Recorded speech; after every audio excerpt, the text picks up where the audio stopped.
Omwaka oguwedde omubaka Francis Zaake Butebi yagenda mu constituency y'omubaka Juliet Kinyamatama n'amwogerera amafuukuule, ekintu ekyamuwaliriza okumutwala mu kakiiko akakwasisa empisa mu paalamenti y'eggwanga, era ng'olwaleero ababiri bano bagasimbaganye nga bwe baali baalagirwa okukomawo beewozeeko. Ask council to come down.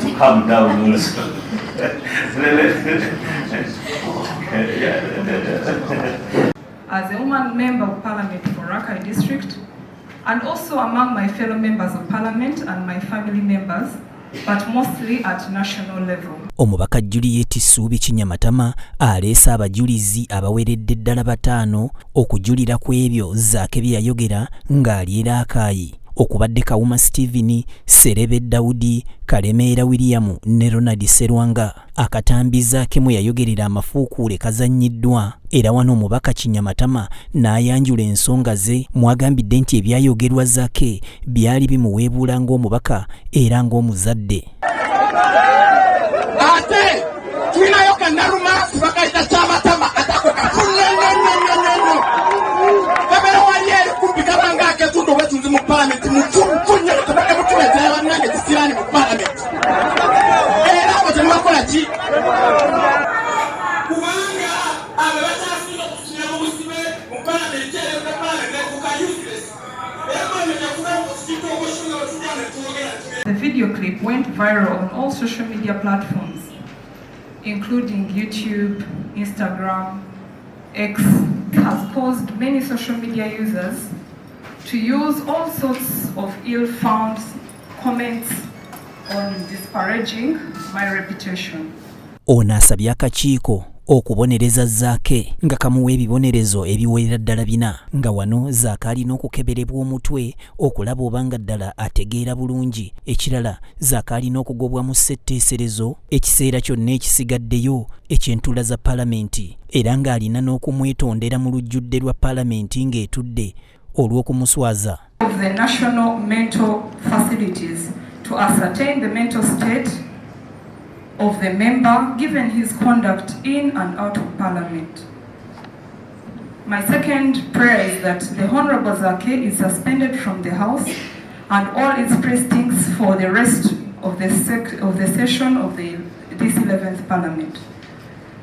The third is that the Honourable Zaake be ordered to render an equivocal apology to me before the whole House, retracting the defamatory statements as contained in the video clip.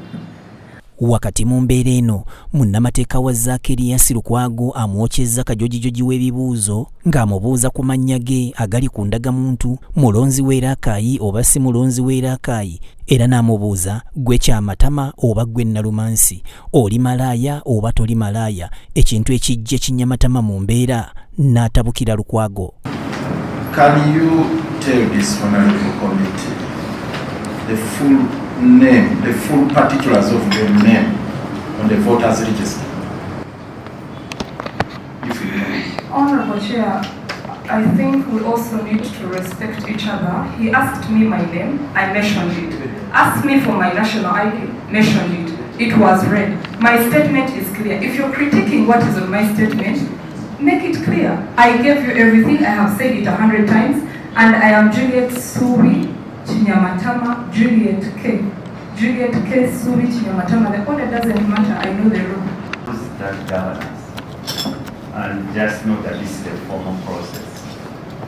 If the question requires yes or no, just say yes. But can I explain? Then we shall give you a chance to explain. We will not allow you to be put in a straitjacket. Ssentebe w'akakiiko kano Abuddu Katuntu bw'abiyingiddemu kijja omulodi wa Kampala era ng'ono ye munnamateeka wa Zaake Lukwago mu mbeera n'akuŋŋaanyaamu ebyanguwa ne yeekandagga n'ayabulira akakiiko. So proceed with your cross-examination. Chair, permit me to end there. I'll ask the client to pick it up from there. I'm sorry.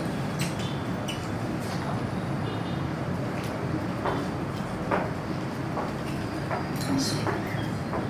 We are equally sorry. Because with your permission, it is not the chair to record a statement for you to write on your behalf. This committee does not conscript lawyers for you, Mr. Honorable Zaake. It is your choice, the lawyer of your choice. If you have a client represent you, good enough. If you don't, public funds and want you to account for it. You avail yourself, you ought to have come with another point. So we found it. You simply terminated her. Yes, because she wasn't directly involved. Ibrahim Kavuma yakusakidde emboozi eno ku lwa BTM TV Community Report.